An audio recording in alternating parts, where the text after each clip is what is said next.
we make a mistake. We didn't take something into account. Sometimes it was preventable. We could have taken into account if we've been paying attention. Sometimes it isn't. It's just the world changes all the time, and you can't always know ahead of time what you need to know.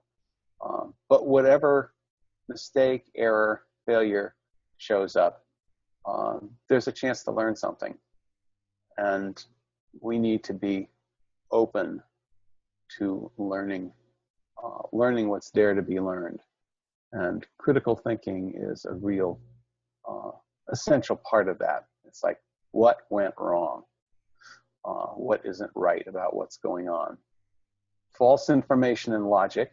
It's like if false information is a lie and logic is, illogics as a whole. Within the field of logic they study, it's like when you're discussing an issue and you make the person you find something about the person who's arguing with you, and you bring that up to undermine the ability of other people to hear them, to make them sound invalid because they had an affair with somebody. They're not really qualified to talk on this technical subject. So it's like irrelevant stuff in terms of the logic. That's a failure of logic. So false information, failure, and logic, false logic, are things which need to be critiqued. You need to find out where the lies are. You need to find out where the logical fallacies are and make them known to yourself or to the larger public so that you can be more accurately intelligent and wise. Fragmented intelligence is like when you have battles between your reason and your heart, and where if you think of it in terms of a battle and you make a decision. There's articles which say, your heart misleads you, your empathy misleads you. You should always be logical, not empathic. That's an example of asserting a fragmented intelligence. The fact is, you need to have your heart engaged. You need to have your empathy engaged and your logic engaged. You need to have your emotions there in order to decide what you want at all. There's a limit to how far rational intelligence can take you.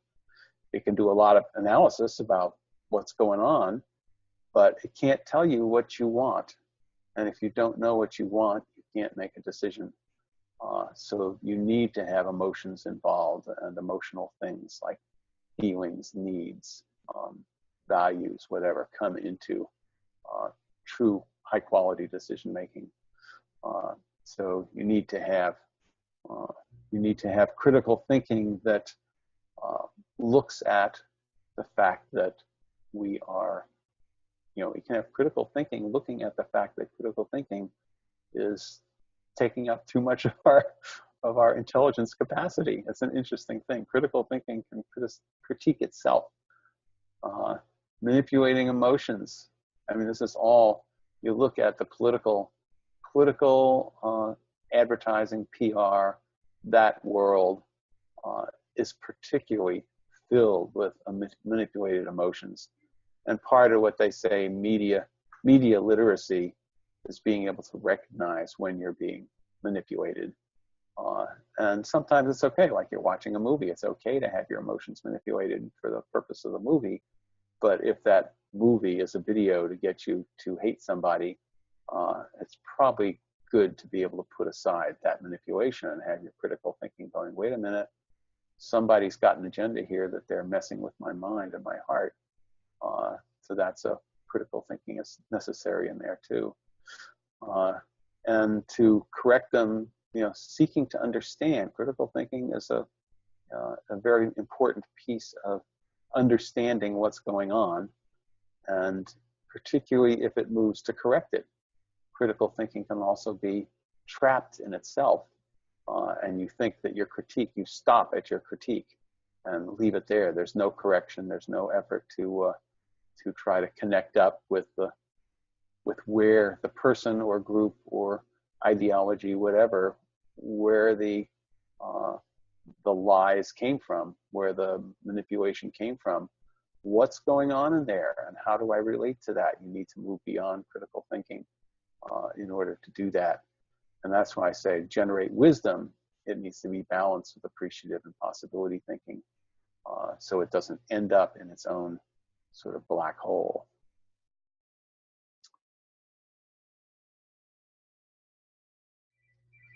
So some of the things that use critical thinking, citizen juries do, and so do debates. You know, debates are pro and con. They're not particularly wisdom generating, except maybe from the people who are viewing it.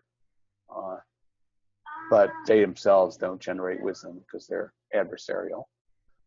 Cost-benefit analysis is part of what you do critical thinking. And of course, investigative journalism is an archetypal democratic mode for critical thinking collectively.